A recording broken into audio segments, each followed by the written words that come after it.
All right. Well, it is my pleasure to welcome Worshipful Brother Art Sterling to the Newark 97 podcast studio. Worshipful Brother Sterling is a member of both Acme Lodge 554 and Newark Lodge number 97, which actually both meet here in the Newark Masonic Temple Complex. Worshipful Brother, it's so great to have you here, and thank you for sitting down with us to talk about the history of this amazingly beautiful building. Give us a little bit of your history and some of the accolades that you've gotten through your time in Masonry. Well, I joined Masons while I was still on active duty in 1979. So in 1980, Tom Huff became the master, and he put me in line to become his steward. I went through the line and served as master of Acme Lodge in 1985. Since then, I've been an officer in all the stations with the exception of the lodge education officer. And in 1991, I was elected secretary of the lodge. I served in that capacity until 2013, and now I'm the treasurer of that lodge. In the Temple Company, I took the secretary's position from a really good friend of mine, Philip Schramm, and I took that in 1995. I had a short respite by 2 years. Phil McClellan took my place, but I'm back at being the secretary of the Newark Masonic Temple Company. I hold the honor of Knight York Cross of Honor, having served Warren Chapter, Bigelow Council, St. Luke's Commandery, and Acme Lodge. I also hold the title of Knight Templar Cross of Honor, which I received in 2011. That's awesome. And those York Rite bodies also meet here in the Newark Temple Complex, which is really cool as well. So they do. They are part of the shareholding bodies. That's awesome. So I guess without further ado, let's just... I've got a question. Do you have a question? I already have a question. I want to hear this. So I'm actually somewhat perplexed when I think about people who know a considerable amount of Masonic knowledge. I think of you, certainly in the top three, if not the first. And the idea that you were never a lodge education officer almost feels like a disservice. Is there a reason you never? And I honestly understand that we can't politic for these things, right?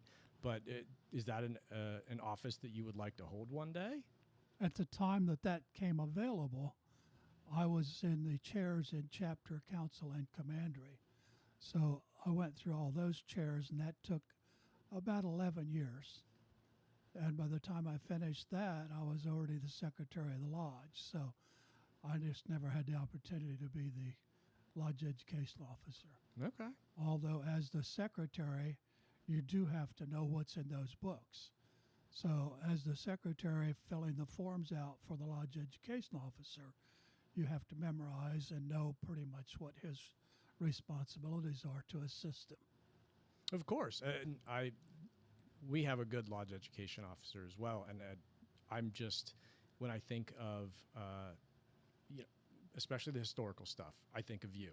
Mm-hmm. So anything that, exactly what we're doing today, right? Trying to sit down, get a better understanding of what's going on with the building, the history of Masonry here locally.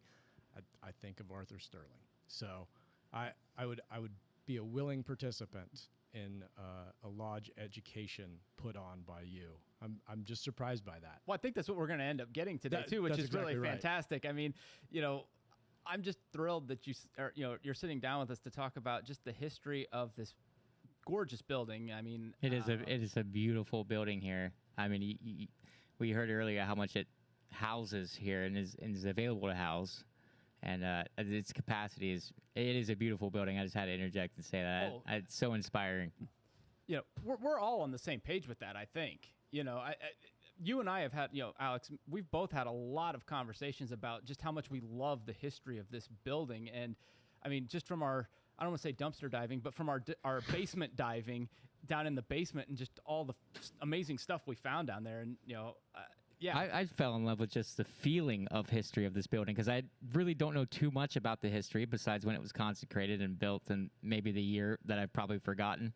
But just walking around and getting to explore a little bit after I finally was curious enough to, walk around and see for myself. I think as a new Mason, you kind of don't want to rock the boat as to say, but masonry is all about shedding light. So it took a while for me, somebody like me, to get used to like, hey, what's in there? Yeah. And when you walk around, you go, oh my Lord, it's an incredible building. You can feel and almost hear the sound of all the dress shoes clamoring about when this place used to be full, and you can definitely feel it in the building. And I think the whole reason that I really got inspired to do this podcast is maybe one day we can get to half of that capacity again. Yeah. I think, another reason for this podcast is I think that with the way culture is going, I think we may stand, to hopefully foot that bill that younger generations are looking for, to kind of deny and get away from technology and the islands that we're kind of all on now, as far as my perspective as the youngest one here.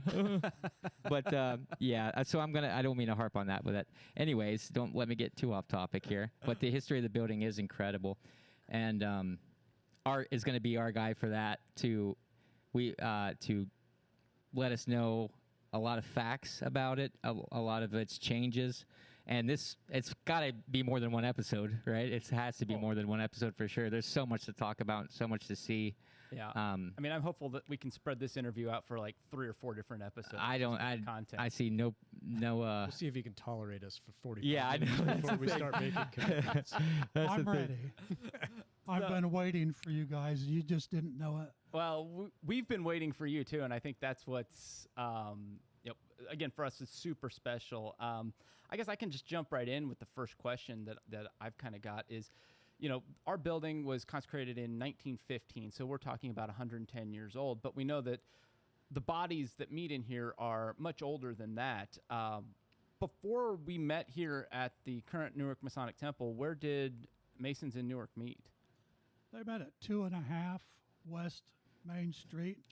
There's a building that was named, it's the Ryder Building. The Ryder Building. Okay, right, yeah. They met there for several years. I don't know where they met before that, but according to the documents I have, the Amzie Godden paintings were in the courthouse. Oh, The really? two that we have upstairs, being in the courthouse, I would assume they met in the courthouse at one time. Okay. And the Newark Masonic Club also met at 2.5 West Main in that building. Huh. And according to the Advocate articles in 2015, the committee started the process in 1912, but I have the minutes and the records from 1907, 1908, where they had talked about buying their own building because of the lease on the Ryder Building. And when it came time to renew the lease, they decided they was going to either buy that building or build a new one. And after a lot of discussion, the 5 bodies, that would be Newark Lodge, Acme Lodge, Warren Chapter, Bigelow Council, and St. Luke's Commandery, formed a committee to study when and where they would build the building.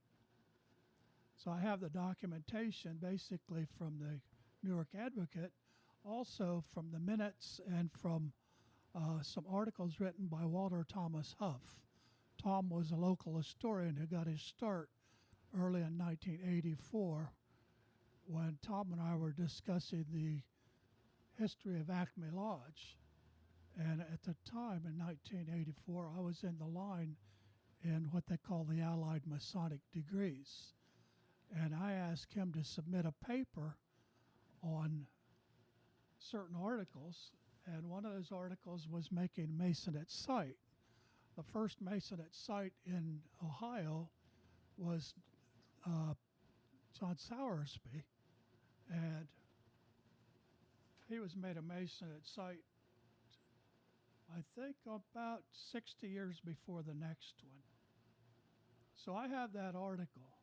Well, from that article, Tom wrote this. This is a copy of Making at Sight, Making a Mason at Sight. It is presented to Arthur R. Sterling, Sovereign Master of William J. Rees Council number 141, Allied Masonic Degrees, located at Lancaster, Ohio. Brother Sterling, knowing that I was researching information for Charles F. Sowersby, asked me to prepare a paper on the subject and give a talk to William J. Reed's council. Writing the paper proved to be very interesting and rewarding for me. That led to Tom writing the history of Acme Lodge. Tom had written a few articles before about several items that happened in Licking County, but this was really his first endeavor that, to my knowledge, that started doing histories. I had never been interested in history before that, but once he wrote that article and I started reading about that, we talked about the pictures and Hamzy Godden's pictures in the balcony. So that pretty much led me to start into the history thing. And just for context, the Hamzy Godden paintings that we're talking about are two of our almost crowning jewels of this lodge, which we have many of. So for those to take precedence over a lot of the beauty in this building is a big deal. They're how big would you say they are? If I have off the top of my head, I'd say they're 9 feet by 4.5, 5 feet wide, maybe even bigger than that. I think you're correct. I think it's 9 really foot by 4.5 feet. Really close to that. So they are incredible. One is of George Washington, right? And the other one is a woman that has to do with our degree, right? Yeah. Pertains to a Masonic parable. Yep. Yes, and they are absolutely incredible. That's one of the first things I noticed in the lodge, and from the age, they probably could use restored, but I don't know an expertise that does. I've never heard of one expert that I restore paintings. That's probably. I'm sure there's an expert somewhere for us if we decided to ever do that, but. If you're listening, reach out, right? Yes, yes. For the dumb kid at the back, Arthur, a mason at sight. Yeah. Can you define that? The mason at sight is a form that the Grand Master has the prerogative to use. Instead of putting a mason through each of the degrees separately at separate meetings, he can do them all in one day. John Glenn was one of the more recent masons at sight. And we have 3 degrees, the entered apprentice, fellow craft, and master mason, each of which is done in a ceremony, each of which takes about an hour, maybe a little more for the master mason degree. So instead of having several meetings that the person attends, they can attend the one with the Grand Master, giving them the secrets and the different articles that only Masons should know. And that way they make them a Mason at sight and they get a certificate saying that. And is this character-based, or is it more of an honorary? It's generally character-based and honorary. But Charles F. Sowersby was a conductor on a train, and he was the conductor for Lewis P. Schaus. And Lewis Schaus wanted to have him as a Mason, and he wasn't one. So when he operated as the secretary for Lewis Schaus and his friends, they wanted to make sure he was a Mason. So that's why they made him a Mason at sight. Okay. Is it similar to a petition where you need several signers in order to vouch for the characters of this person, or because they're generally more public-facing people, it's kind of at the Grand Master's behest? Generally, they are recommended to the Grand Master by several knowledgeable Masons. Okay. In the case of John Glenn, he was recommended by 2 former state reps, and my knowledge is correct. We can look that up, but He did a couple things with his life. he did 1 or 2. several things. Yeah. So Maybe. I don't know. Sounds familiar. I mean, he's got John Glenn. He has an airport named after him now, so. So the lodges were all formed before the temple was formed. And Newark and Acme Lodge, Newark I think is 1828, 1829. 29. and Acme Lodge is 1889. Warren Chapter is 1823. Bigelow Council was 1830. And St. Luke's Commandery, I think, was 1853. And it was originally Newark Commandery. but they lost their charter due to an incident in the late 1800s, which is why Acme Lodge is here instead of a Hyman Lodge. So we'll discuss that at another. That's very that's setting, very because interesting. That's also about an hour and a half discussion. I've read a little bit about this, so I'm interested in it. But we won't go down that rabbit hole today. When all the bodies were operating, once they were all fully operating, were they all in the same location before they moved to this location, or did they meet in separate spots? They all met at 2.5 Okay. West Main Street at the time. Okay.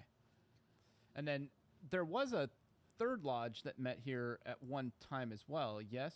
Yeah, I think they became a lodge in 1947, Crusader Lodge, and that was made originally by a bunch of truck drivers that couldn't be here during the week, so they met on a Saturday. It's amazing to me, in the current state of things, that in one city of about 50,000 people, we were able to generate 3 lodges in one location that we're able to maintain. I was always surprised by that too. Yeah. Yeah. Same here.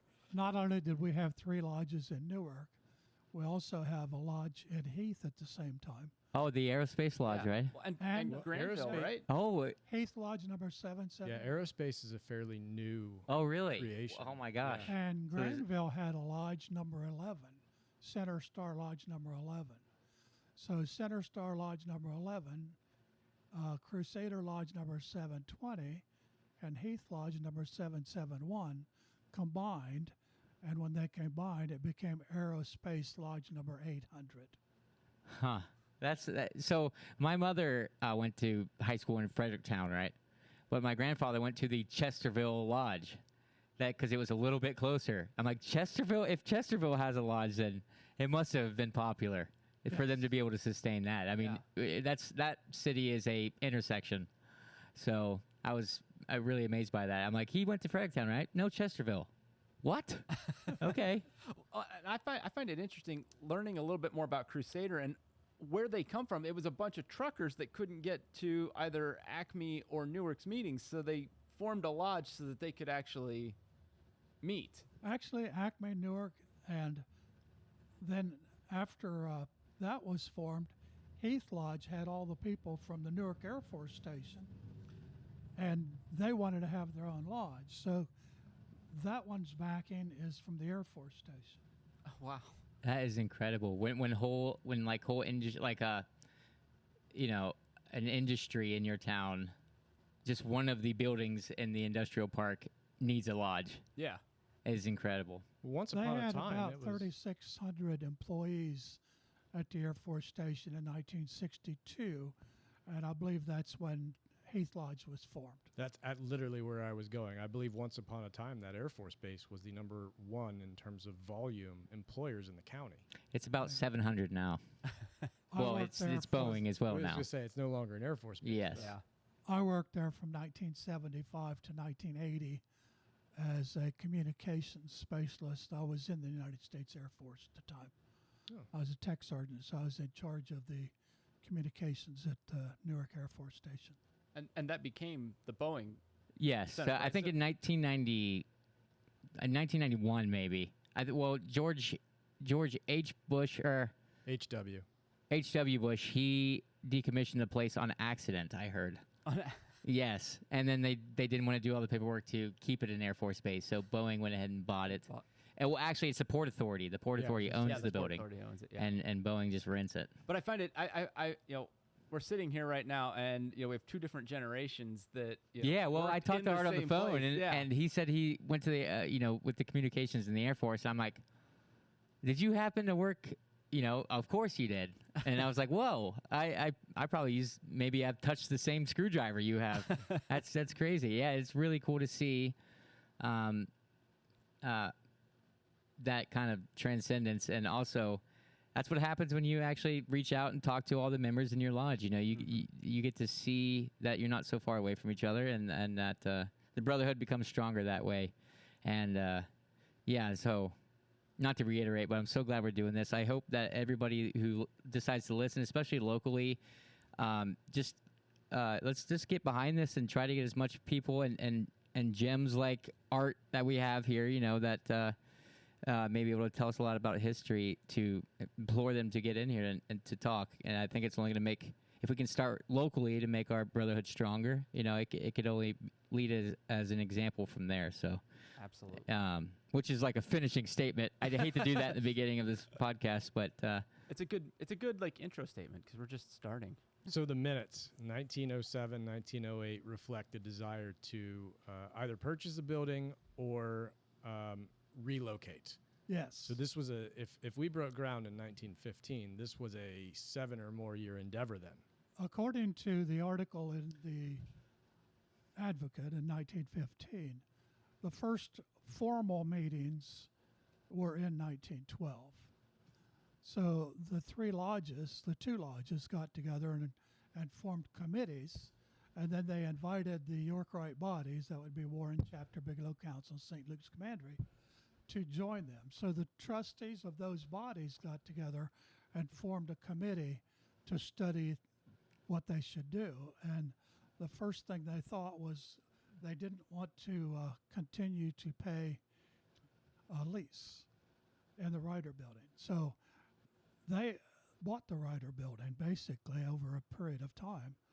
But in the meantime, they wanted to build a building that was intentionally going to be used for masonry. And at the time, we had 200 and some members of Newark, 200 and some members of Acme, and I have the 1908 directory here, so it has the number of people that was in Warren Chapter, Bigelow Council, and St. Luke's Commandery. So when that was decided, they had several meetings of that committee. Then they had meetings within each of the lodges. They had at least 4 meetings that are run on record of each of the lodges. And finally, they called all of the parties, all the Masons that could get here, into one mass meeting to talk about what they wanted in the building. In 2013, they actually started hiring, and this article tells you who the contractors were and where all of the engineering products and everything came from. When you say what they wanted in a building, are you referring to kind of a layout, almost from an architectural standpoint, and blueprints? Or Part of it was that, and then a part of it is, if you look at, there's a small room up on the 4th floor. There's what we call the Red Room or the Royal Room, where the Royal Arch Masons and the Chapter Council Commander meet. In the back of that, there's a smaller room that's partitioned off. That room was specifically made for the Order of the Red Cross to be conferred in that room. Okay. Okay, yeah, because I've always wondered why that partition is there, not being part of the York Rite. The 5th floor was designed to be a locker room and changing room for the costumes for all of the degrees.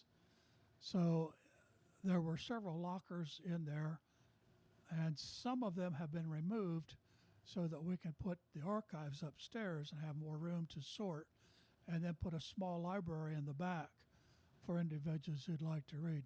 We have several copies of the books by Mackey and Cloudy and Rehnquist and so forth, so there's a lot that you can read. I have collected over the years many of the articles that were loose throughout the building, and those are the items that I'm going to be sharing with the next 3 generations. I hope so.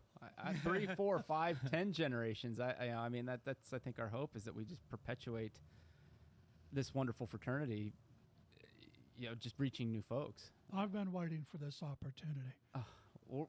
I can say I have too, because I've been waiting to just listen to all the amazing stories that you have about the building, about masonry in general. When our building was our temple company was originally set up, it was set up as a tax-exempt organization.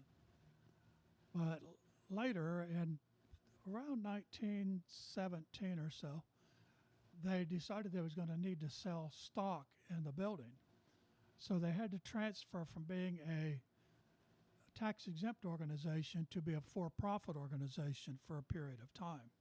This actually really, it borders on a question that I wanted to ask, because even going back to some of the older photographs, you can see on the, I believe it's a southwest corner, you could see a dentist sign. So I know that we currently rent out the first and second floor commercially. Is that, when this building was it designed for that purpose, or was it repurposed later on to accommodate those renters? The second floor was designed for a doctor's office and a dentist's office. Okay. On the first floor, the where the paint store is now, Advantage Paints, that was originally a car dealership. They sold REO, R-E-O. Really? Oh my Oh. gosh. And that car was small enough to put several in there in a showcase. Okay. It's always the three-letter ones: Geo, Kia, Rio. So that's part of the beginning. In 1933, they started to call the shares. And by 1937, the shares had all been recalled, and the building became the property of the 5 organizations that still meet here. Okay. And at that time, they filed to become an exempt organization again. They originally filed in 1933, but it was denied because they still had stock out. So they had to call the stock, and the last stock turned in, I have a copy of that in here, was in 1937. So in 1937-38, they applied again and became a tax-exempt organization, and we have filed taxes as that ever since. Okay. So you're telling me I can't buy stock in the building now? That's correct. And any stock that somebody may have is no longer valid. It was called. So it was all called and paid for. The vast majority of it was donated back. That's good. Was there a lot of membership that owned stock? I have a list of everyone that owned it, and I think there are about 70 people on the list. Okay. Going back to kind of the layout of the building, we talked about the partition, we talked about the 5th floor. That's all functional stuff, and it's incredibly interesting. But when you start looking at maybe dimensions and things of that nature, did the bodies include anything symbolic in the layout at all? 64 by 100. 8/8 or 64. And if you go to several degrees higher than they have in this building, you'll find that there are 9 muses, one of whom is in charge, and there are 8 that rotate. Little things like that I believe, yes. Okay. That's so cool. I think, kind of piggybacking on, did they put a time capsule in the cornerstone of this building? They did, and I'm not sure, but I believe the cornerstone's actually in the southeast corner instead of the northwest. We were wondering that. Yeah, we were wondering that because we noticed that there's a plaque down there right on the corner for that. In the dedication ceremony and the Advocate in 1915, they have a list of all the materials that were in that cornerstone. Oh, okay. And in our rededication, we had a supplemental paper that also contains what we put in our new cornerstone, which has never been set. Wait, so where does that cornerstone rest then? Is it? It's in my office. Oh. Yeah, I think piggybacking off of Matt's original question with some of the design choices, we know that around the 50s is when they started doing some remodeling in this building too, and we know that in the ballroom that the dining room used to look over it, and there was a balcony, and they closed that in. Is there a reason that they closed that in, or talk a little bit about that? I haven't done enough research on it. I do know that Ben Ray Harris was one of the people that was involved in it, and I've been back through the minutes, and I don't really see much in Acme Lodge's minutes. So I'm going to go through the minutes from the Temple Company and see if I can find out more about that. It was a mezzanine on the next floor up. Mm-hmm. There's 2 offices up there now. One we call a small conference room, Yeah. and one we call the Temple Company office. Both of those were built when when that bottom was refloored. Okay. And then, So well, those were built I think, in the 1950s. yeah. And then even this room that we're currently sitting in right now, we can tell that like the wall that's like behind you and me, a little bit more modern of a construction than anything. Was that part of that, or was that much later on too? I put that wall up I was gonna say, in the 1990s, along with the wall over on the other side, so that we could rent these spaces out. Okay. At that time, we didn't have a lot of money in our checking account, and we were looking for additional income. And the president of the temple company at the time was in the business of renting space. So we took advantage of the opportunity and rented these spaces out for a few years. Okay. Over a period of time, we found that wasn't a good idea because whoever rented this thought they owned the ballroom also. So we'd come down and they'd Yeah. have all their things stored in the ballroom. Yeah, that makes sense. I mean, That makes sense. It makes sense why we would walk away from the policy. If you were the renter, that doesn't make a lot of sense. Well, yeah. I'm pretty sure that was. well, when spelled out somebody in has the to lease. walk through the, your living room to get to the back alley, it makes things a little hairy. Well, and plus, if we were still renting that space, we wouldn't have a place to be doing this right now. of So I'm course kind of not. glad we're not renting it either. Are you We do suggesting have that I'm tenants. biased? We do have tenants on the other side of Yeah. the floor. So right now we have one tenant that's got 3 rooms and another tenant that is renting the rooms that we built for that purpose. So we do have some tenants on the second floor. So we had prior locations before moving down here, Yes. and presumably there were furnishings in those lodges. What is everything in this lodge, as far as the 4th and 5th floors? Is it original with the building, or did anything move from the prior locations? To the best of my knowledge, everything that we're using today was built for this purpose in this building, but it was not the original furniture. We have 5 chairs from the original lodge and 1 altar from the original lodge. They're in storage up on the 5th floor. And in this building, all of the furniture is the property of the Newark Masonic Temple Company, except those 5 chairs and that altar, which are set aside as property of Newark Lodge 97, along with the 2 paintings in the balcony. Interesting.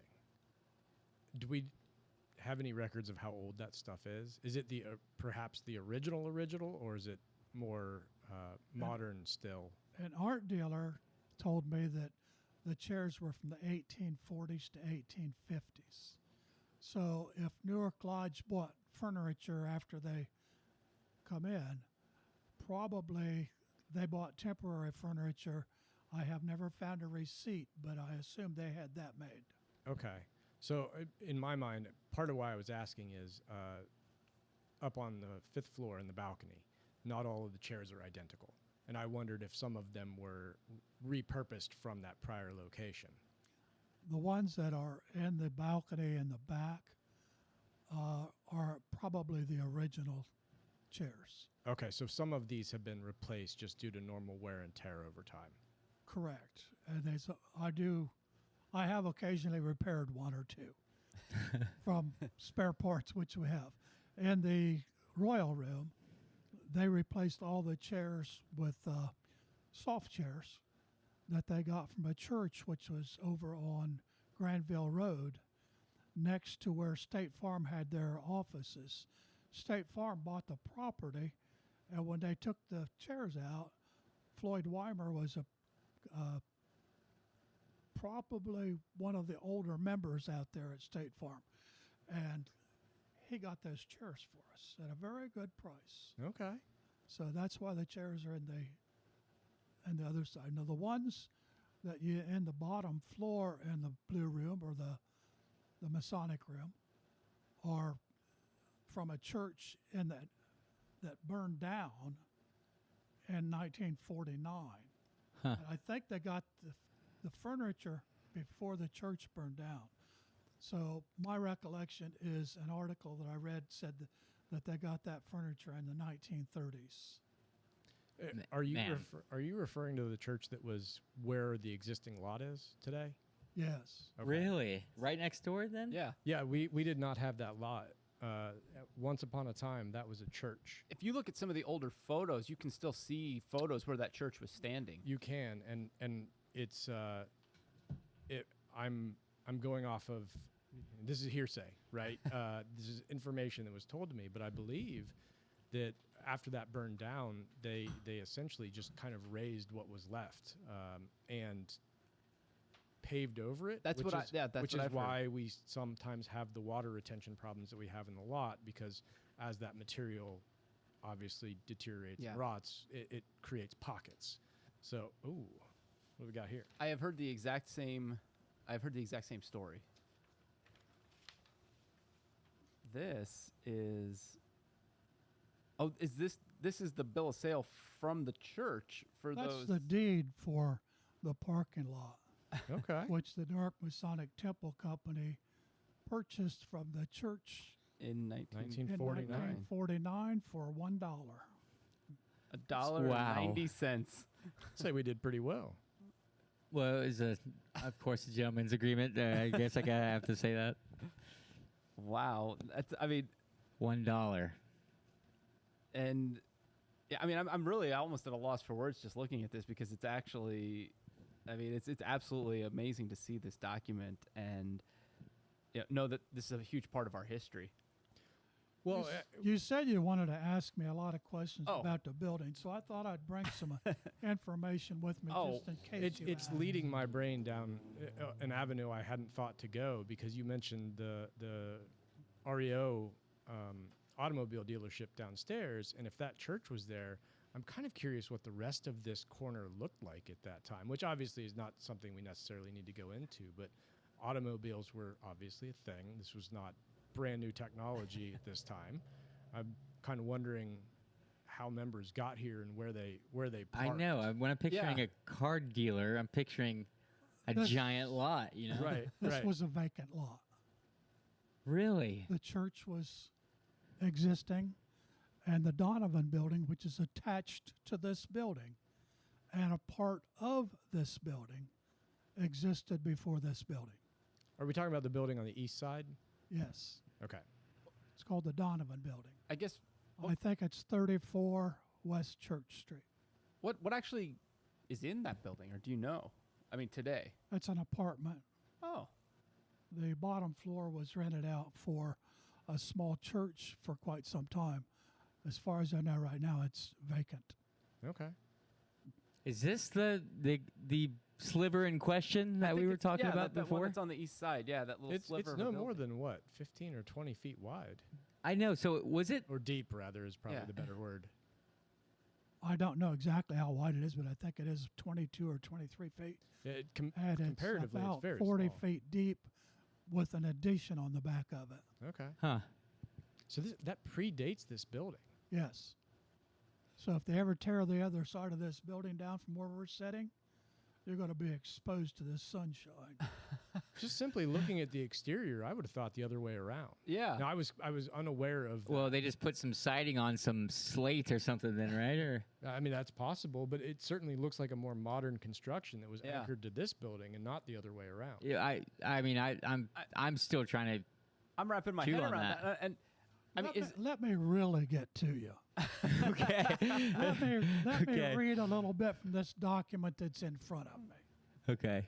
United States of America by John Adams, President, to John T. Cummings, John Burtnett, and George T. Burtnett, that by vote of Congress regulating grant of lands, a portion for satisfying warrants for military services, and in pursuance thereof, there is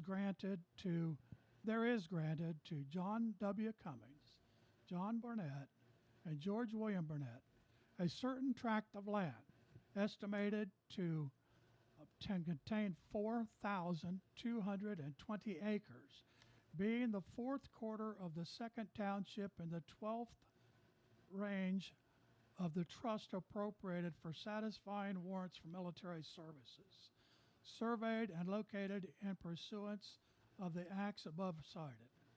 To the use of this land guarantees their heirs and assigns forever. This is the original deed for the property that we're sitting on. In this documentation, I have the transfer of the property all the way from its inception until now. This was an empty property in 1912, when they bought it from Mr. Sprague. Wow. Mind blown. I mean, So we've got records going back to presidential grant. so yeah. So it sounds like, I mean, this was originally just a grant for military service to the original owners Well, of and this I'm trying to time that. Well, John Adams was the second president of the United States. That's what Yeah. I mean. So we It was right Yeah, after that's George. where I was trying to I was bridge that. yeah. and I'm the only reason I'm not entirely connecting. I'm guessing it's from Revolutionary War service. Yes. Or 1812. That's where I went. No, I wasn't Revolutionary 100% War. certain, but It I was- thought it predated Yeah. 1812. So that's amazing. That's That's like I said, incredible. my mind just completely. Well, you said you had some questions. I did. I didn't think that we were going to be going back to the Revolutionary War and land tracts, but I'm not unhappy about it. I think somebody told me originally we'd be about an hour, and my answer to that was I've taken the whole day off. Well, we have Since the, I'm retired, all I have to do is text myself in the morning to take the day off, and it's done. The boss always says yes. I was gonna say we have all day too. I mean, I could sit and listen for hours. You know, piggybacking a little bit off of the Revolutionary War,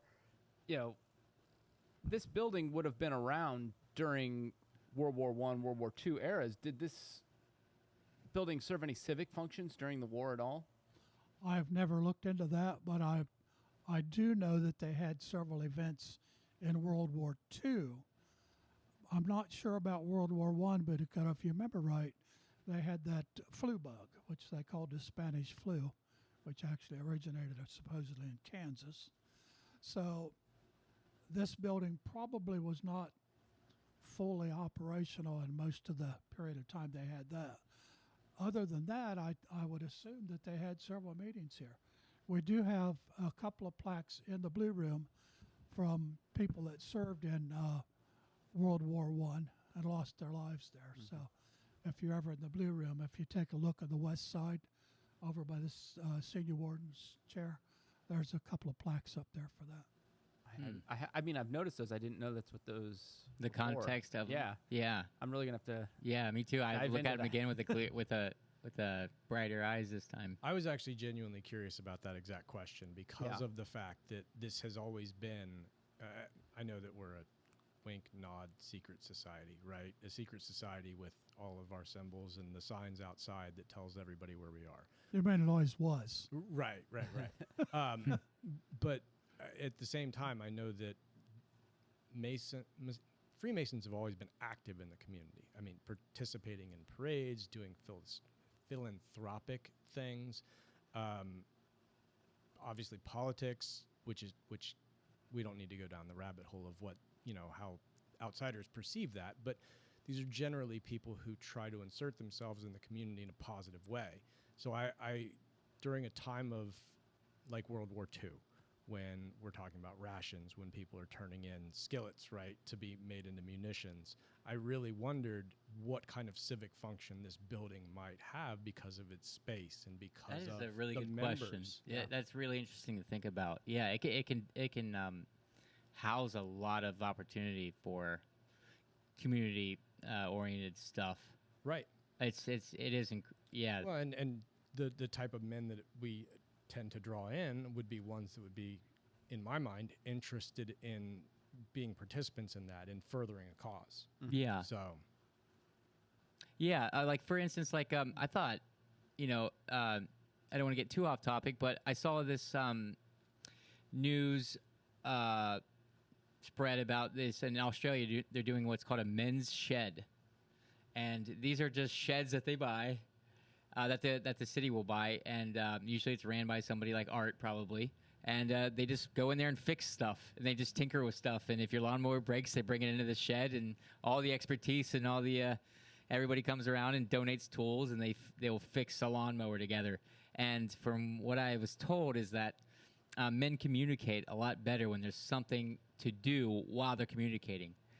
because women talk face to face, chest to chest. To a man, that would be a sign of aggression. So as long as you're tinkering on a lawnmower, it's not emotional to talk about your feelings.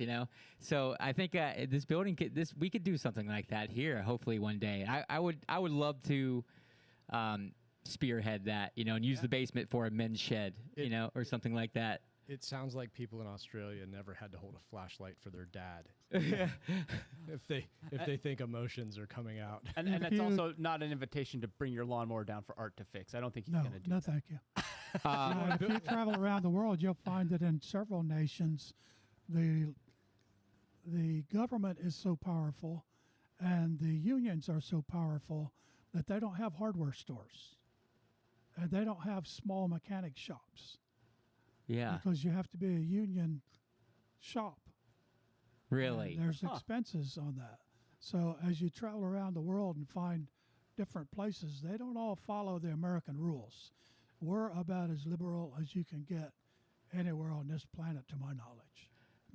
Yeah, now that I think about it, I did see a Astro van with the whole top chopped off still riding around on the street, so I think we are liberal as far as do-it-yourself kind of things.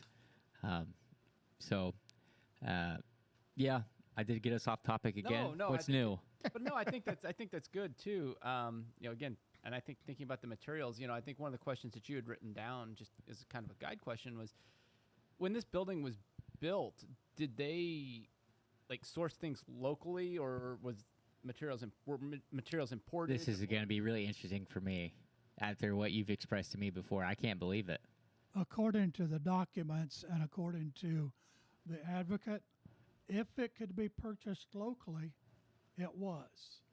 But when they started purchasing things for the air conditioning, which isn't the kind we have today, they had to go out and get the parts, and some of those parts delayed the building structure for a few weeks. So they had to go, Construction delay? for instance, to Dayton, and that was a 3-day trip. Oh my God! This whole conversation is taking a second for it to set into my brain. I'm like, why? Oh yeah, they were riding horse and buggy to go pick up. Yeah, that was a carriage ride. That is incredible. Chris told me that there was no such thing as off topic. And I said, except those things that I learned in the Air Force that I'm not allowed to talk about. Okay. Well, I'm glad. That makes me feel better because I'm going to get off it whether you guys like it or not. I can't help it. If I speak, we will get off of it. I love it. So it wasn't none of the material was symbolically imported. It was just a matter of function. Well, my question is, sorry, go ahead and answer that. All right. To my knowledge, that's correct. Okay. Okay. I was wondering just the material itself. And the choices I find fascinating, like ceramic and the walls, which is a plumber, electrician, anybody's nightmare as far as modifying or fixing something that might break, which it always will. So, I know you're a handyman and things like that to a degree, in your specialty. Do you have any experiences that would be interesting as far as dealing with the material of this building? Trying to drill a hole. Trying to literally drill one hole. It'll take you a day. Oh my God, I can't imagine. Many of the walls, or the original walls, are ceramic tile. That is incredible. So to even imagine trying to drill through ceramic, let alone a glass bottle or something for that matter, is insane. In my field, ceramic is super duper hard, right? It's brittle, but you're drilling through it, so you're not hitting it with a sledgehammer. You're trying to drill a hole through ceramic, and that almost is like water cooling, jet. That's what I think of when I think of drilling through ceramic. So trying to do it with hand tools, I can't imagine. That was done so that this building would be fireproof. It was the first fireproof building that I know of. That is so cool. At the time, it was the first fireproof building. I had no idea. Isn't that incredible? That's incredible. What I started to notice once I started to do some things here myself as far as a DIYer, that the doors are metal. I never noticed before. The doors are metal. And I'm like, huh. but what about the walls? And then you tell me they're ceramic. I'm like, that is a beautiful thing. So I don't cry about trying to get through the wall as much as I do anymore after learning that. That's really cool, and I'm glad they thought that far ahead. They're hard plaster over that. Yeah. So That- and that was it's- that was a fire containment strategy. Yes, they also had, if you look around the building, there's still pipes, and occasionally you'll find a piece of hose. Don't try to use it, of course, because it was installed in 1915. But I do have one of the fire hose ends, which I believe we donated to the Newark Fire Department. Okay. So I don't know if they still have it, but that was done several years ago in the minutes. it Well, we showed. still have the whole length of hose up on 4. Yeah, I was We going to say do. the four. So that And- was part of the fire suppression as well. Is they put those basically fire hoses in to say, "Oh, put your own fire out." They had a 2.5-inch water main coming in the building. Wow. Because there's also one of the. Was there one of those on every floor? Because I feel like I remember seeing one of those on the 3rd floor as well. Not only on every floor, but in every room. Oh wow. That is so cool. So yes. Well, everything was candlelight and things like that, you know. Oil Yes. lamps. Yeah, I was just saying we were probably Gas. working Oh, with gas. gas lamps. Oh my gosh. Yeah. When they first started the building, electric was a new thing. So they put gas for light all through the building. Oh my gosh. By the time they started, and they actually started breaking ground in January of 1913, electric had become sort of a thing, but it was DC. Oh, of So course. the wiring in the basement that's buried in the walls was intended for DC. That is, man, that is incredible. I'm speechless because,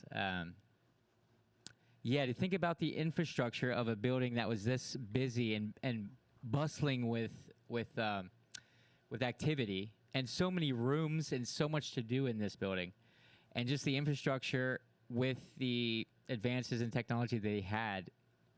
I would have loved to have seen it. I wish I could there- experience it for myself. So, in that same vein of thought, right? I'm thinking not just of the size of some of these rooms, but the volume. When we look at the Blue Room or we look at the Royal Room, do we have any photos from that time of the No. gas lamps lit? Ah, Man, I'm trying to envision those big rooms, the volume of those rooms being filled with gas. I imagine. Yeah, I didn't think about that. Okay, you're going to the fume route. I thought you were talking about how cool it would I- look, but I didn't think about that either. I meant from a light standpoint. Okay, well, I was thinking, what about ventilation? What about the you know? But It's fine. The Yeah. ventilation system was incredible. They had a ventilation shaft from the roof all the way to the basement. wow, That shaft is still, if you go to the ballroom behind us and look at the wall, there's a partition across that. That was the ventilation shaft. huh? In the 1940s or 50s, whenever they did their major renovation, they actually separated it by floor and put floors in those ventilation shafts and made small rooms in some of them. Huh. Wow. That's incredible. That's incredible. Well, I guess at that time, you know, you'd have whole fleets available, you know, to dispose on tasks like that. You know, hey, let's like the fire. There's probably a fire team that, hey, these guys are trained to get the hose if anything happens, or if anyone needs help putting out a fire. Then maybe there's 30 or 40 brothers that are all kind of have a meeting about that. And oh man, that is incredible. They had input from every angle when they built the building. Louis P. Schaus was a doctor, so the fire chief, the police chief were both members of Newark Lodge, I believe, at the time. We have information we can look up and find that out for sure. We have the dedication of Bigelow Council. We have their inspection for 1916. So we have some information available. I've Wow. collected as much as I can from around the building. And my full intention was to find you guys and share it with you. And that's what we wanted. We love this. So do I. You know, and you know, I think kind of onto Alex's point, you know, with the input, you know, did like the membership of the bodies have input on what the building was going to be like? Yes. They had a general meeting. last meeting that I show record in the club, is they had a general membership meeting, everyone who could make it. And they actually sent out a notice saying, if you can make it, please attend, to each member. And so they had members of both lodges, chapter, council, commandery, all at one time meeting. It didn't say where the meeting was, but having seen the Ryder building, it couldn't have been up there because they would have had at least 400 to 500 people at the meeting. Gosh. So yes, Wow. each Wow. person Yeah. had their input, and each member had access to the engineer. Oh, wow. I That mean, is so as being cool. somebody who has worked on just modern construction buildings, I can't imagine, everybody having access to the engineer and just the overload Well, that those engineers would have. Yes, and then the chaos of a all-in-one meeting with everybody showing up, and which makes perfect sense of the way that members are addressed in a lodge, and that makes so much more sense. I mean, it always made sense, but ethically to me, but now it's starting to make so much more sense practically to it be addressed and to be in concert like that. That is. I don't know. I'll be the disagreeable one. I think that's too many cooks. Well, in the that's kitchen. kind of where I was going. I was Well, like, in okay, modern because you have construction, 300 yeah. standing up, right? Right. No, How do you? no disrespect to any of the brethren, but I mean, people have expertise, right? Yeah. There's the joke that a camel is a horse built by committee. I mean, if you want something to be functional, I don't know that you would necessarily go. Everybody has access to the Right, engineer. right. Yeah.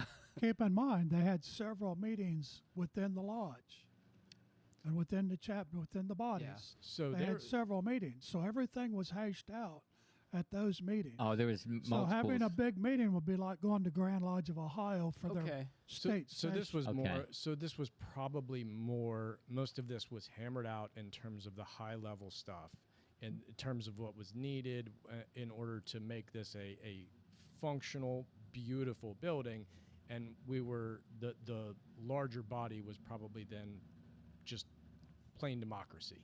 to ask questions like Right. you're asking now. Yeah. Okay, that makes perfect sense. Yeah, because I'm sitting here picturing, we're having this meeting, and then all of a sudden Carl in the back stands up and says, "I want this room in this building." Yeah. That's what. And then Bob over on the other side goes, "I want this," This and then is you've how- got like 400 people saying, "We want this." And What it's if like, we had Well, keep it- 11 chimneys? Keep in mind, this was a structured meeting. Okay. This wasn't a general meeting like you'd have out in a sidewalk. This was a structured meeting. So if you wanted recognition, you had to ask the master. Okay. So that type of thing. So I could still see Bob standing up in the corner, going, giving the proper salutes and saying, "I want this building." I can still just see that. Yeah, Yeah, well, and I don't mind you guys. I don't mind you disagreeing. I love that you did that. Obviously, I encourage it, but I don't know why I have to say that either. But that's how mind blowing this stuff is because it takes a second to mull over. Like, wait a minute. It's a completely different Yeah. era and a different world. This is incredible. It's blowing my mind. you might want to keep in mind that if you entered the front door of this building in 1962 to have this meeting, you better have on a suit and tie. And that's what. I could see that as well. I feel a little And- underdressed now. Yeah. Until Wait, I wore 19 jeans. Told you. Up until 1987, anytime Acme Lodge did conferral work, they did it with all officers in tuxedos.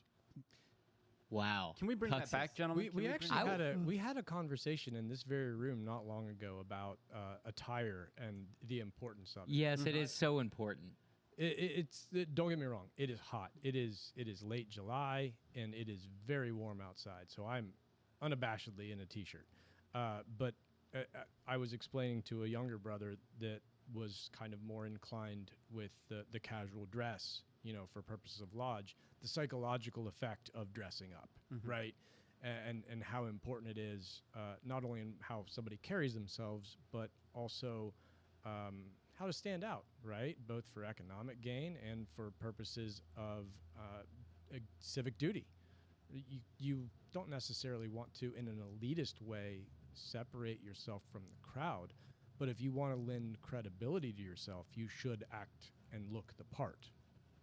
And not just from the from a person's perspective, wondering what masonry is about, as far as an advertisement or and showing integrity, but to yourself, when you put on a suit, you think I'm doing something important today. Yes. You feel different. Yeah. You feel We different. still consider Masonic funerals affairs where you need to wear a suit. Oh, absolutely. Absolutely. Any funeral at all, in that for that matter, or at least, Yeah. well, never mind. No, I know. I agree No, with I you. know. You're Yeah. 100% right. Right. I'm not sure if people would agree with that either. I But mean, at my funeral, I hope people are just wearing shorts and drinking beer. But those are called celebrations of life. yes. Yeah, There's a if- difference. yeah. There's a difference. Not to parse language, but Yeah. there are people who don't want the somber attitude, and, Yeah. that's we're way off topic. But We're yeah, off the- the celebration Attire. of life, I think, is very different from Can't a get funeral. off topic. What's interesting is basically can't buy a tuxedo these days. It's tough. It's very It's tough. incredible. Like it's a rental economy. So- Mr. Tux went broke. Yeah. that is Um, yes. Well, that just harkens back to the era that we're in a modern time.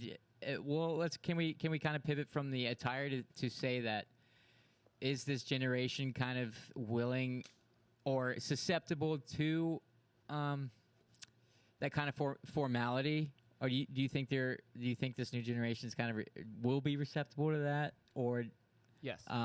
you think so? Yes. I think because it's missing, right? To be cool is to be counterculture, It right? is- So it is, but it isn't. it's got to be coming soon. It is, but it isn't. I think. I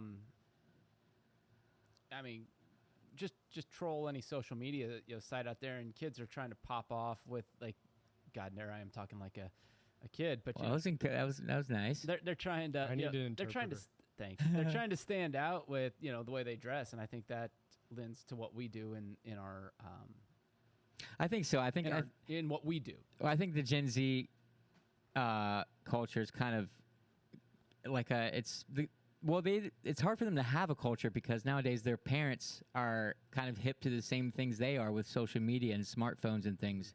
It's almost like that's why you see a lot of kids with Nirvana shirts on because they have to steal from the past cultures.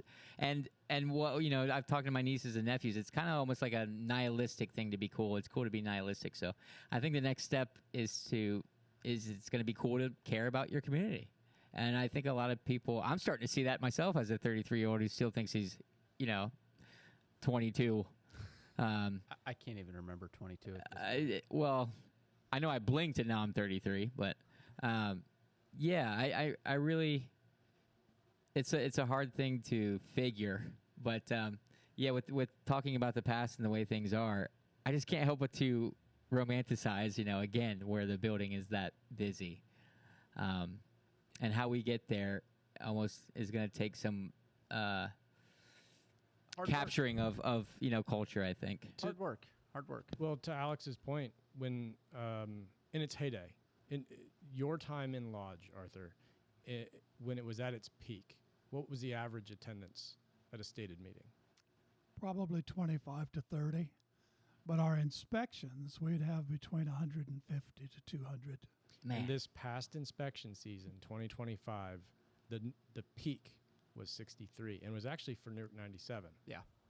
What And is it's probably because we did the joint with We Us and credit, Acme yes, together. credit where it's due. We had two Yeah. in one day in the same building, of course, but it was you traveled, I traveled. we both traveled for for 'em. inspections, and attendance is down. And part of that, at least anecdotally for me, is a function of COVID. There was an attrition that happened because we weren't able to meet there for a while, but it wasn't that long ago that we were able to fill that room up with at least during inspection season.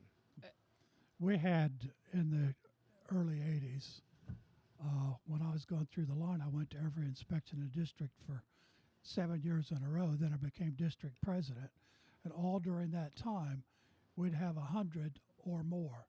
And the big lodges, Newark, Acme, and Coshocton Lodge, would generally have 150 to 200. According to the minutes, they used to have as many as 400 people in that room. And I have no idea how they put them Yes, on. That's a standing I was room just- only. Because the room Yeah. is the same size now as it was in 1915.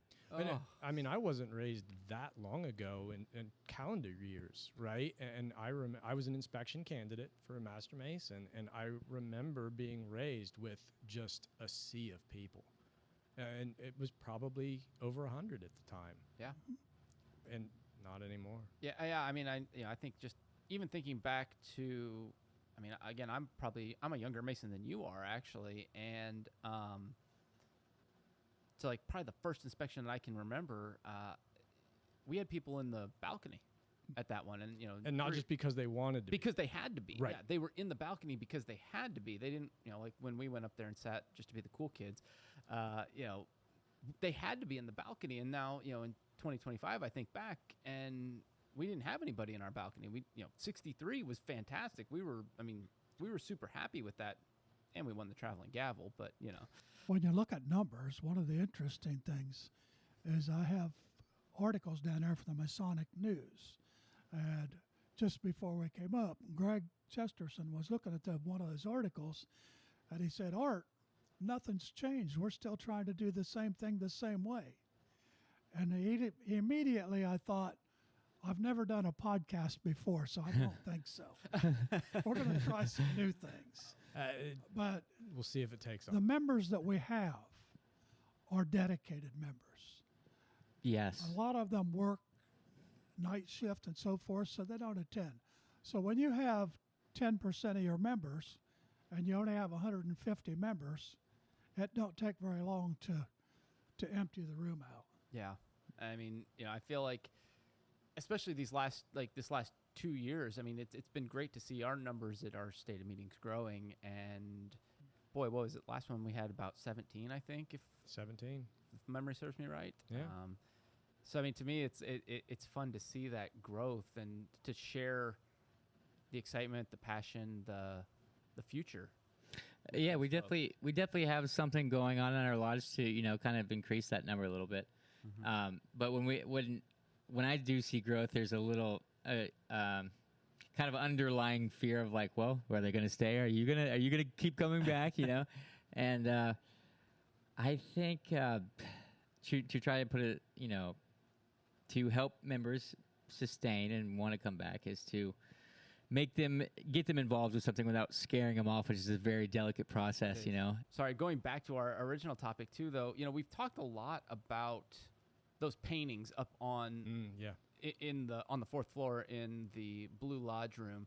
I think one of the cool things right now, again, talking about trying new things, we're part of the Licking County 250th passport program, I think, for celebrating America's 250th birthday, basically.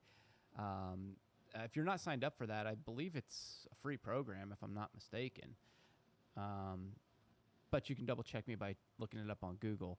All I have is anecdata. Charlie mentioned that they sold 80 passports. Okay, so maybe it is a cost or whatever, but it's not a lot. I would recommend signing up for it because we're actually on that tour because of the paintings that we have in that room.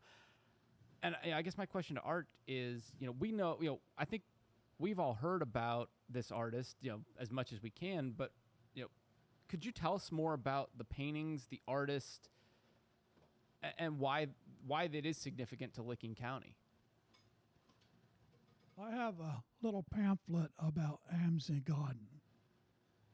On the front of it is a picture of a little girl playing with some blocks. I doubt that you can see that. Here, But- take that from you and get it up to the camera here. That's not the full picture. Tom Huff had the original at his house, and those blocks had AMZI.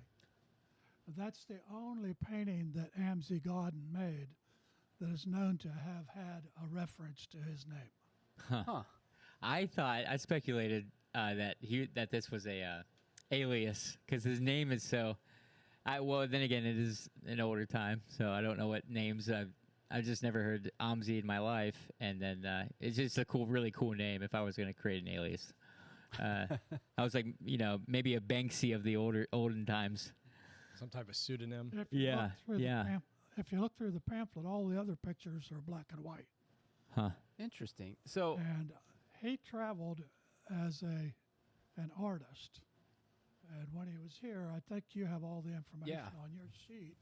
If you'd like to read down through that, and then I'll comment as I can add to it. Okay. So yeah, Amzie A. Godden, born in 1813 in Sussex County, New Jersey. He lived here in Newark with his mother on South 4th Street. He was a tall, blonde, sickly, and desperately poor man at the time of his death. A local citizen reported on his death and funeral that on an errand of mercy, so calling hours for his funeral, they were horrified at the bare little house and the cheap deal coffin resting on 2 chairs, unpainted and wooden. A steady stream of water dripping into a big tub underneath for the casket from the ice packed around him. So, kind of giving you that kind of starving artist type of vibe. So it still doesn't pay to be an artist, I'm gathering. What was the year of death? The year of death was 1855. So, we're talking, 42 years old when he passed away. I was trying to determine if it was a lack of funds preventing embalming. It sounds like what it no, was. I don't believe so, because I believe the embalming didn't come about until the Civil War. Okay. Let's see. He left a portrait or two on every wall of Old Newark, the prettiest of which was thought to be Little Iva and Nellie Robbins. He died in 1855 and was buried in Cedar Hill Cemetery. He is admired by artists from around the world. One of the paintings, called A Broken Column, this painting depicts a story of Masonic lore. Newark Lodge number 97 commissioned this painting in 1849 for the cost of $65. In today's money, that is $2,714. The other one is George Washington in Masonic dress. This portrait of George Washington was commissioned by Newark Lodge 97 on December 11th of 1847 for, again, $65, totaling, again, so about, we spent about $5,400 in today's, money for those paintings, but 65. So again, not a lot, not a small sum. A used Rio worth. Yeah. And then, this portrait, the George Washington one specifically, was hung on the second floor of the Licking County Courthouse on New Year's Day of 1848. The painting was made available for public viewing from noon until 4. So yeah, it's and the Broken Column one was also on February 22nd of 1850, made available for the benefit of Amzie Godden at the Masonic Hall of Licking County Courthouse. So it sounds like there was a Masonic Hall right there, like Art had alluded to earlier, where people could come in and see the Broken Column painting as well. The large painting that's referred to in the courthouse, when the courthouse burned in 1876, that painting was destroyed. Oh. So the one that we have is a second painting done by him? This is the Masonic George Washington. The other painting that was in the courthouse was of George Washington as well. Yes. Oh, so he did 2 George Washington paintings, one that is here with us and one that burnt in the Licking County Courthouse fire. That's according to Walter Thomas Huff. I called him Tom. Okay. Were they identical? No. Okay. What was the difference? Like, what was the one that was in the? I don't know what the one in the courthouse was. There was a description of it, but I don't remember what it is. Okay. So there was a Masonic George Washington painting in the courthouse, the one that's here now. I don't know that. No, not the same painting. Okay. It was a different painting. I don't believe he had his Masonic regalia on. Okay. Painting in the courthouse. I was gonna say go ahead, Chris. Oh, I was gonna say, and I know that just from talking with some different art experts around Ohio, that we did get some information on a little bit of, especially the George Washington painting. It's a very close replica of a very famous and iconic Masonic painting of George Washington from Gilbert Stuart. I believe it was done in 1796. Very similar to it, obviously, so that's where he took his inspiration for that painting. And I'm guessing a lot of painters that painted Masonic paintings probably did that as well. But it's the Lansdowne portrait again, an iconic life-size portrait of George Washington by Gilbert Stuart in 1796, which kind of tracks with the size of the painting that ours is as well. Oh, absolutely. Yeah. He traveled from Alabama to Minnesota. If you look him up, you can find he's had works in several different places besides Newark. I don't know if I caught this. Was he a Mason himself? I don't think so. Okay. Well, that's fun. That's odd to see a. I don't know. I'm thinking of a modern culture, but Yeah. it's odd to see somebody pay tribute to Masonry as a non-Mason. Well, if you're commissioned and you're poor and starving, I suppose. Oh, right. Yes, I forgot how artists or how art in the business world works. I'm like, what? You just as an artist, you just do what you want to do, right? Yeah. Well, and I think what's But interesting. you still got to sustain yourself. Yeah, yeah. I forgot about food and stuff like that. And I think what's interesting too is when you look at the Masonic lore painting, It's not perfect. it's not perfect, and there are some things in there you're saying, okay, somebody that was not a Mason painted That's this. funny. From an artistic perspective, obviously, there's nothing wrong. There's not Yes, any it's a obvious symbolic. flaws. Correct. It's a symbolic flaw, and that's where I'm coming back to Alex's point. It's like I don't think he was a Mason because a Mason would have understood. Okay. wait. Yeah. There's the big flaw that. Well, I'm see, talking about that I think. really- Well, yeah, that's exposing myself about when I think of an artist, I think of Leonardo da Vinci and Yeah. and Michelangelo and stuff who were obviously commissioned as well, but some of the secrets that they hid in their art was obviously yeah.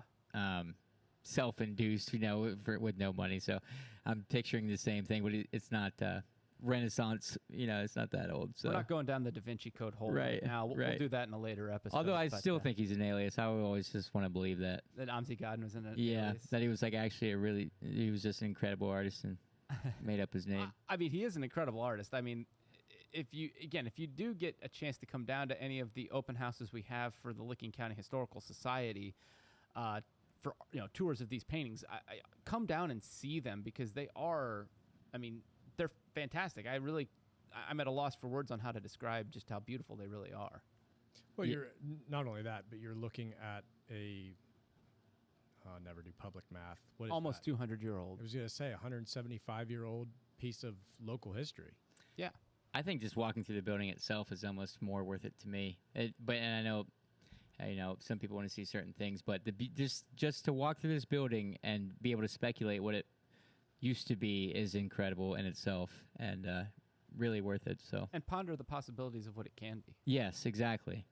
So, but as you know, as just a person who wants to see Newark history, just to see the building and still what's here and what's left to let you speculate and imagine an older time is enough in itself. But the paintings are incredible to see. So If you think those are interesting, maybe you should stop longer on the third floor and look at the paintings on the third floor.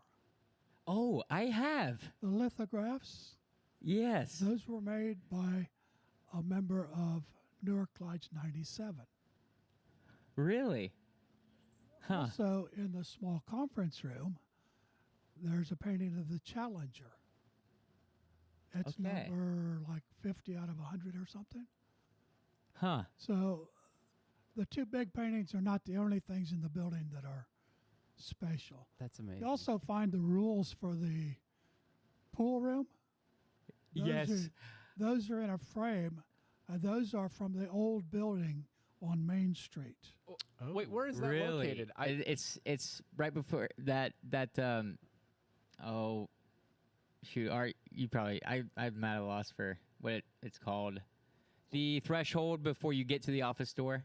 Really? It's on the left. It's All on right. that left on that little sliver of wall there. All right, so when we're done tonight, I'm going to have to go up to the third floor. and I read it and I was like, no way. It's something like practical that lets you explain. It's not art that's ambiguous. It's really practical and That's it so cool. really lends a insight to that time. Well, I know what I'm doing this afternoon now.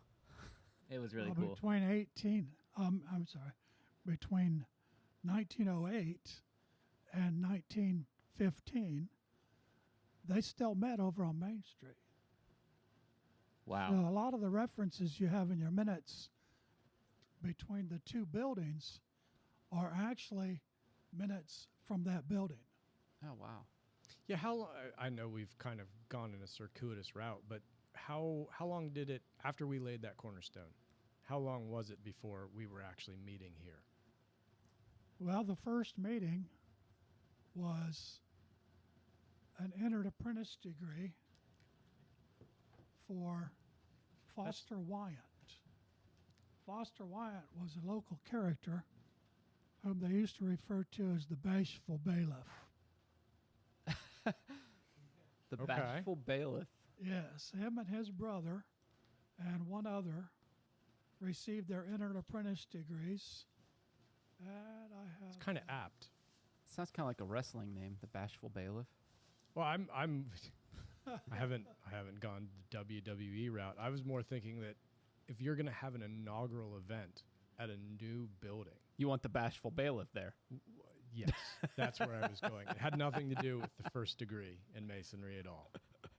A first degree for a first meeting seems very appropriate. It does seem an entered apprentice degree for your very first mason. The first degree is an extremely appropriate. Do you think that was intentional? Yes. And I had the opportunity to meet and talk to Foster Wyatt. The master of the lodge at the time? No, Oh, he was the elder of the lodge at the time. oh, okay. He was, I believe, 97 years old when I met him, and he died shortly before he was 100. And one thing I remember about Foster is he said, the only thing I want in my whole life is to have an obituary that does not say survived by his wife. A week after he died, his wife died, and the obituary did not say survived by his wife. So some of these things that you hear and some of the stories you get just from sitting next to someone who was born in the 1800s. Yeah. You talk to people born in the 1900s. Yeah. I am born in the 1900s. And you don't even think about it. But think about the two generations behind you. Yeah. Yeah. As the people born in the 1900s pass away, Yeah. when you get an opportunity to sit and talk to somebody who was literally born in the 1890s. So he was at that first meeting, or that He first was an entered entered apprentice. apprentice. He was. They got his entered apprentice degree at that meeting. Oh my gosh. Him Okay. and his brother and one other guy. So now I'm putting that together. He was actually It's in this document. one of the entered apprentices for that. That's Yes. absolutely amazing. And the date and everything's in this, but I can't read it without my glasses. I don't know if I'm on. I'm gonna steal that from you for just a second.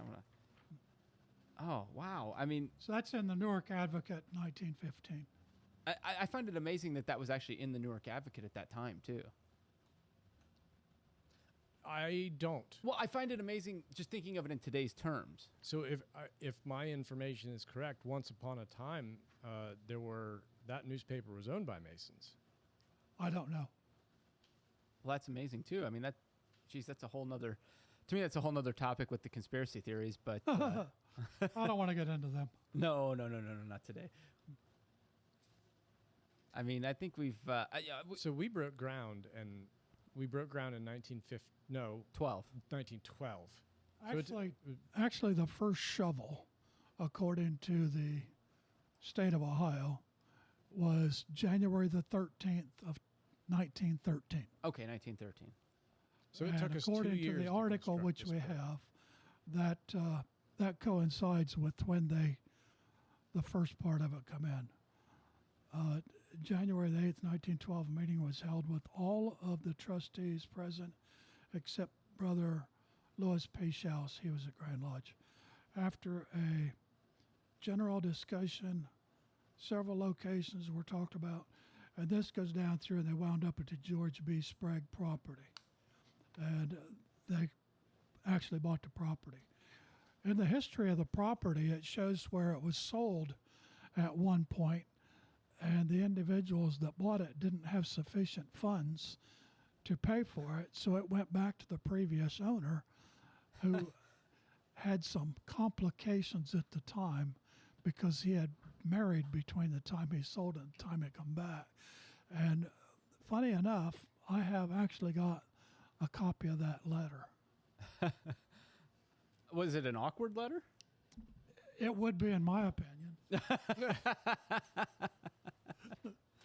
So I don't think that's ever been published. It was in the safe in the bottom underneath all the minutes. Oh my gosh. So I think it was hidden. That's great. What a discovery that would be. Yeah, our archives here. That's going to take. It's going to take some time to go which through is those. which is not a problem. That's going to be very interesting to just uncover and to see that for ourselves as part of the the younger generation. Yeah.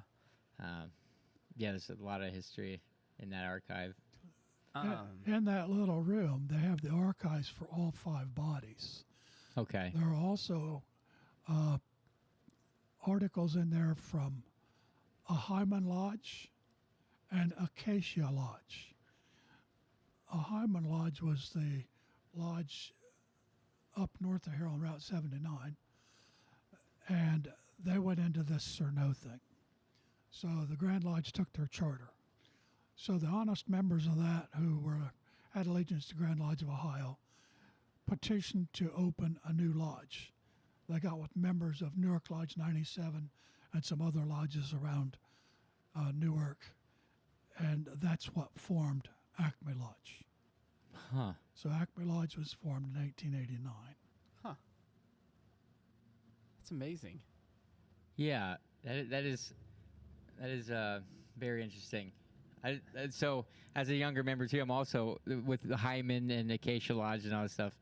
It's news to me, So as part of the as a representative of the oblivious Masons, that don't know a lot of the ins and outs of the of all the information there is to know administratively. This is really interesting It's to hear also- that kind of thing. I think it's also interesting how kind of adjacent bodies could crop up at that time, right? Yeah. Because the means of communication and the means of data transmission were very, very different. So once upon a time, these kind of Masonic adjacent bodies could appear credible, right?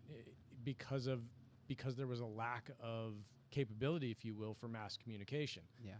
And that's why I think we have the scandals like what you talked about, which we can maybe go into more depth at one time. Maybe we don't have to do so now. Not today, but Yeah, sometime.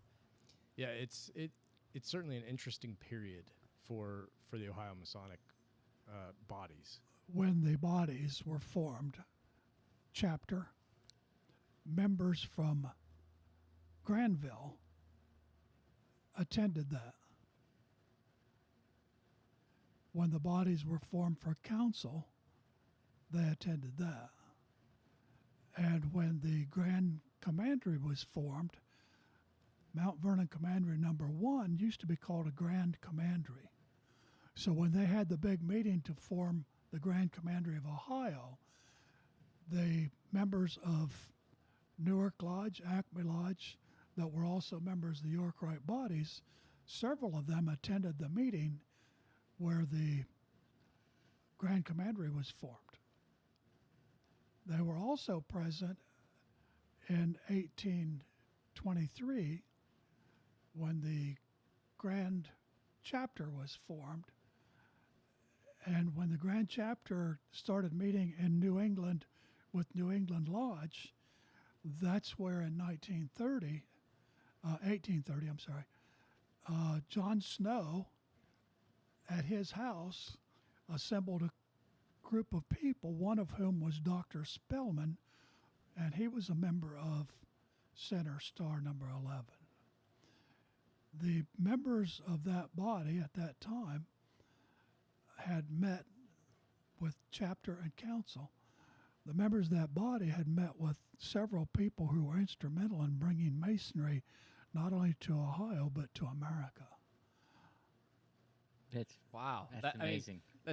Well, and if you think about it, it does track back to, the 1700s then. not being too far away, like just like you were sitting here a minute ago talking about having conversations with that Somebody- brother. Foster Wyatt. Yeah, that brother from the 1800s that was raised, or made an entered apprentice at the very first meeting here. They were probably having conversations with folks that had from the 1700s and doing the same thing. Yes. And that's, you think about history and how America's 250th, right? And it seems like a lot, but it's really not when you really sit down and think about how many generations removed that really isn't. Well, Thomas Smith Webb and Rufus Putnam and William J. Reese are three of the people that really were instrumental, along with John Snow, in getting all of the masonry started in Ohio. All four of those people have been in Newark, Ohio at one time or another. Wow. That's really cool. We have one individual from Ohio that I'm aware of, Henry Thrall, and he was a past Grand Master of the Grand Lodge of Ohio, past Grand High Priest, past Grand Illustrious Master, and a past Grand Commander. I call him a 5-star or 4-star general. Thrall Lodge is named in his honor. Exactly. I was going to say, why does that sound familiar? Huh. That's really cool history right there. Well, the York-Wright College that meets at Thomas Smith Webb, York-Wright College, of which I'm the treasurer, is exactly what we're doing here. Huh. It's saving the history and supporting the lodges. William J. Reese and Heart of Ohio Councils of Allied Masonic Degrees have degrees which were set aside by the Grand Lodge of Ohio or other bodies because they were no longer tenable or no longer financially capable of putting them on, or you couldn't get a large enough cast. So there are several degrees that you're not aware of yet that you can become familiar with as you go through the York-Wright bodies. You'll be introduced to those.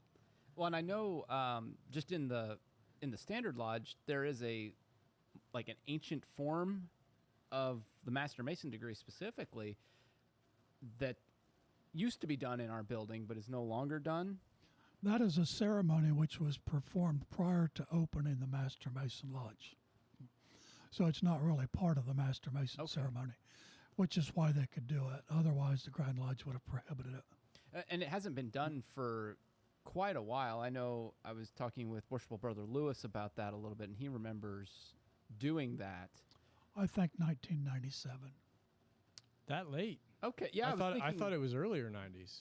I was thinking the 80s, but I for whatever reason, 1992 was in my head. You would know better than I would. I'm not questioning. But 1997, they were. But still, I mean, you think about that. That's close to 30 years ago at this No, point. they didn't have full cast in 97.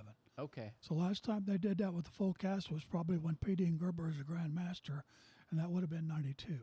Okay. Okay, so that might track better.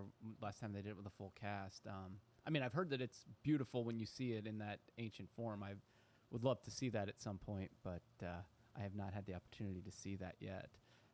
Just for your information, last Monday, my doctor gave me the cognizance test, and I passed. Good. I didn't know if all this was going to be null and void or not.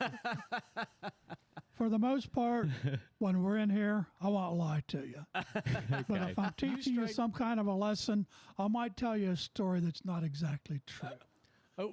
Hyperbole doesn't bother me, but you strike me as a man who doesn't forget where he puts his keys. I would have never worried about your memory. I rarely do that. Yeah. Well, shoot. I hope I don't make it to your age because I will be screwed. You don't know. Might get better with age. You don't know. I did not intend to live past the age of 30. Well, I know with your story, I could imagine that. When you go rock climbing in Colorado and Wyoming without a harness. I was gonna say you're still in really good shape, so you must have been some type of athlete. That is a decision you make in your 20s and in your 20s alone. Yes. Yeah. I'm still 10 feet tall and invincible. It'll be fine. I've never imagined being 10 feet tall. Right. I'm thankful that I'm at 5'10" still. I was 6 foot, but now I'm down there with you. As you get older and your spine sort of shrinks, when you wake up in the morning, you can be 6 foot. By the time you go to bed at night, you're 5'10". Like a Just one wilting of those plant. things. Just one of them things you'll run into if you live long enough. What's your favorite place in the building, Art?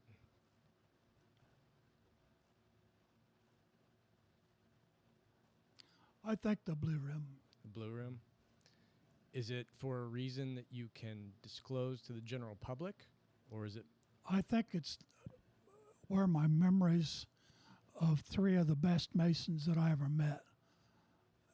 And there are several more. I mean, we got Randy Williams and Tom Gartner and Richard Lewis, Gilbert Kokensberger, all of those people.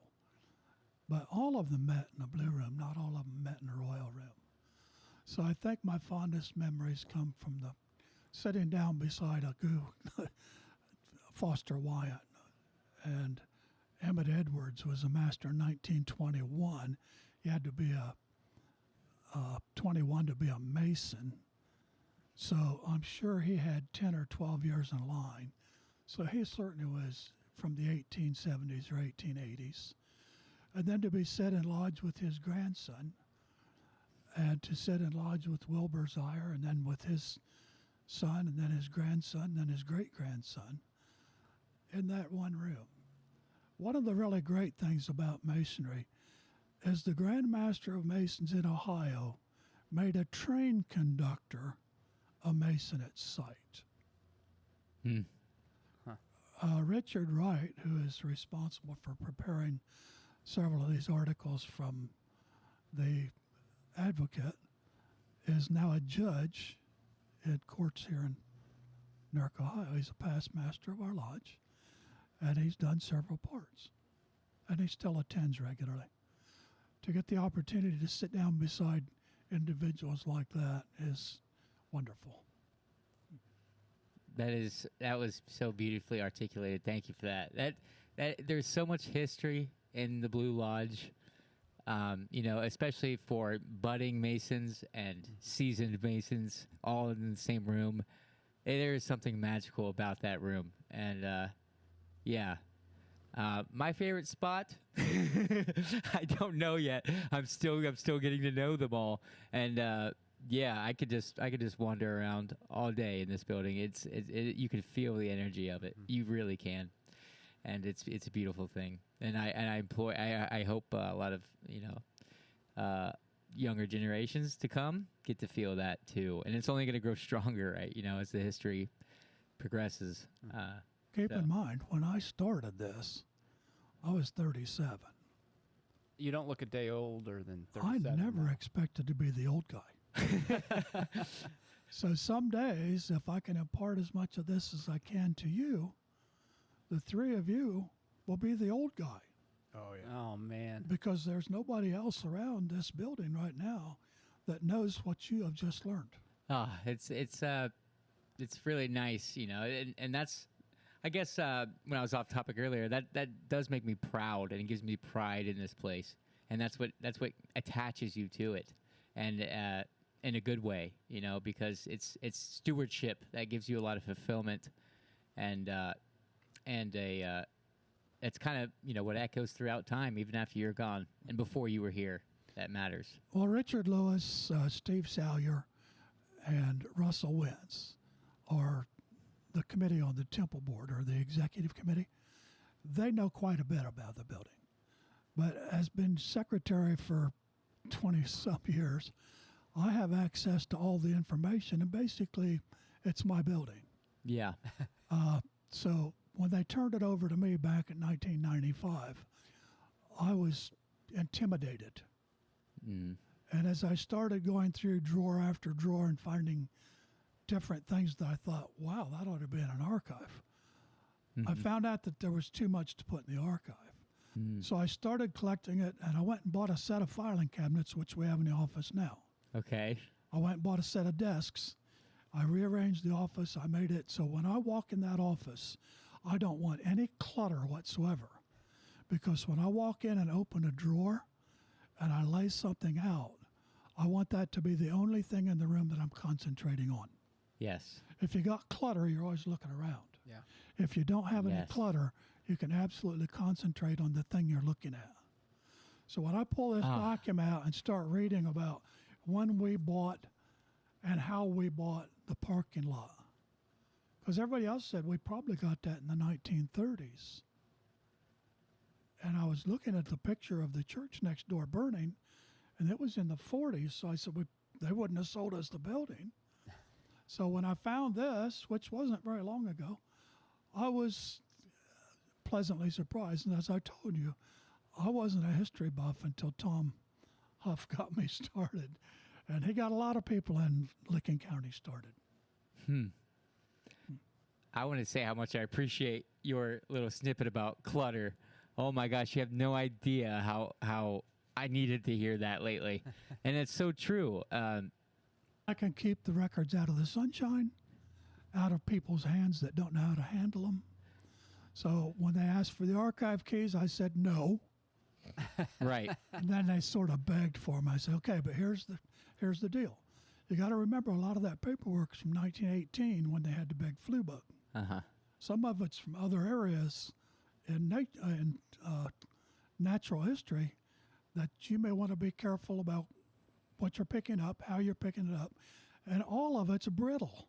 Yeah. I don't want to come back tomorrow and find all of the bindings, all my books broke. That right there is the As big I thing. said, this is my building, Right. so that's my archive. Yeah. Well, you've earned the right to say that. You know, it's not. I mean, that's almost unspoken. I love it. Yeah, I think. Yeah, I want to ask too. You know, we've talked about what's your favorite room in this building. You know, what is your favorite memory in this building? Sitting between Joe Hawkins and Emmett Edwards, and listening to them talk across in front of me when I was in his position. When you were the junior I warden. just got my Master Mason about a year and a half before, and I think I was junior deacon actually, and listening to their conversation. And the second one was having an opportunity to talk to Ed Heckelman. We've only had 2 district deputy grand masters in the history of Acme Lodge, and I've talked to both of them. Ed Heckelman was in 1942, year I was born, and Randy Williams was in 92, 3, and 4, something like that. And Randy's a real good friend of mine. So I've had the opportunity to talk to the only 2 people that served in that capacity. I share the Knight Templar Cross of Honor with Floyd Weimer and Ed Hughes and Ralph Koffel. Ralph Koffel signed my petition. Right now, when Floyd Weimer wants to go to a meeting, I'm his driver. So Ed Hughes was the custodian in this building for many years, and he was the primary custodian when I took over the secretaries. So having the opportunity just to talk to individuals like that, and not only that, you may be sitting next to Dr. Bondi, a dentist. You don't even know he's a doctor until about a year later somebody says, "Did you talk to Dr. Bondi about that?" Who? Dr. Bondi. I didn't know he was a doctor. I didn't know Richard Wright was a lawyer until a year and a half after I met him. So those opportunities, there's not just one. But if I have to pick one, it's sitting between Emmett Edwards and Foster Wyatt. That's awesome. Yeah, and you mentioned that there have been 2 district deputies from Acme. Do you know how many there have been from Newark 97? I think you've had 3, but I can't remember the first one's name. The second one was the secretary of Newark Lodge for quite a while, Gene Galbraith. And the third one was Richard Beard. So I think both of those guys may have still been alive when you guys... For me, yes. Yeah, I don't think for me. Not for you, just for you. Maybe for Alex too. Well, Gene Galbraith and his son have left a lot of money to Newark Lodge 97 for scholarships. There's actually a Galbraith Scholarship Fund in Newark 97 to assist young people in their college education. they have some rules on it. But Richard Lewis is the one that knows that, so he needs to pass that along to one of you. Yeah, we that's something that we try to give out every year. For I want to say it's limited to 4 candidates, and there is an application process, but it's fairly timely in terms of you know pretty quick once it's done, and we try to publicize that not incredibly broadly, right? We're not taking out full page ads in the newspaper or anything, but between the membership, we try to at least let local high schools know, as well as obviously the members who have graduating students. But yeah, Alex, I think that Richard Beard was still alive when you joined the lodge, but I don't think that he was active at that time due to health. Just for your audience, a district deputy grand master is assigned by the Grand Master of the Grand Lodge of Ohio for a specific period of time to represent him in the districts. There are 25 districts in Ohio. We are in the knowledgeable 19th district, and we have had only 2 of those representatives in Acme Lodge. I think Jewett might be the name of the other member from Newark Lodge 97 that was a past district deputy grand master. We've also had several district deputy grand high priests in our chapter, Floyd Weimer, Randy Williams, Mark Bruns, Frank Bailey, Frank Boner. So we've had several of those. We've also had Grand Master, that's Newark Lodge. That was Grand Master William Cunningham. And Grand Master from Acme Lodge, that was Louis P. Shells. And we haven't had one since 1912, so. Huh. I guess We've we have a never little had bit of one work since- to do then, huh, guys? Never had one since we've been in this building. Well, we started out with the traveling gavel. Let's make that, that's one small step for man. One small step, I think. I'm a past Grand Historian of the Grand Council and a past Grand Marshal of the Knights of the York Cross of Honor, along with some other titles, How many titles? several. Could you imagine me trying to juggle all that? Oh my goodness gracious. I admire that so much. And I'm learning even the things that you inquire to the audience, I'm learning myself. Because I'm passionate about masonry. I just just the way my brain works. It's going to take me a while to get how all the cogs fit together, and that kind of information. The more I hear it, the better for me. So I appreciate that as well. I don't want to overload you too often. Well, coming full circle, go back to the building again. We don't know what we don't know. I know we've hit a lot of topics about this building, but is there anything that we haven't covered that we should know? One thing that everybody should know is when you walk down the hallway on the 2nd floor, there's a little pipe sticking out. That was a central vacuum system, and you'll find it all through the building.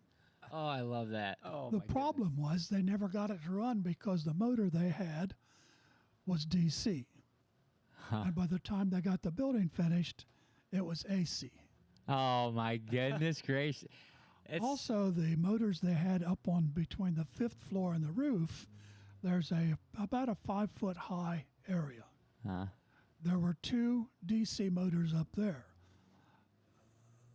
Floyd Weimer and his friends removed those motors and put them down through that shaft that goes up there. And then they hauled some motors up there, which were AC, and they hooked them up and they started it. That's when they found out that somebody had put cement on all of the floors and blocked off all of the ventilations. Oh, no. Oh, my goodness. So they did that in the early 1960s. Floyd's still around, and he tells me these things because I drive him back and forth everywhere. And we got a 1-hour drive. It's never silent in the car. That is so funny it's blowing my mind. Again, Worshipful Brother Sterling, thank you so much for taking some time to sit down with us. We really appreciate not just your knowledge, on this immaculate building, but everything you've done for the craft, for Acme, for Newark, for the Temple Company. we are just more, beyond thrilled to have you, here with us. So thank you so much. It's been an absolute pleasure. Always say if you're doing it right, it's fun. If you're not doing it right and it's fun, it's wrong. This is fun. It is. This is absolutely fun. We very much need to do this again. Yeah. Anytime that I'm available, as long as I'm not at the doctor. The boss will give you the day off. Boss did. She gives me every day off. She usually says, "Don't you have some place to go?" Oh, man, that's funny. It's amazing. Oh, yeah. Thank you so much. And I hope this is one of many.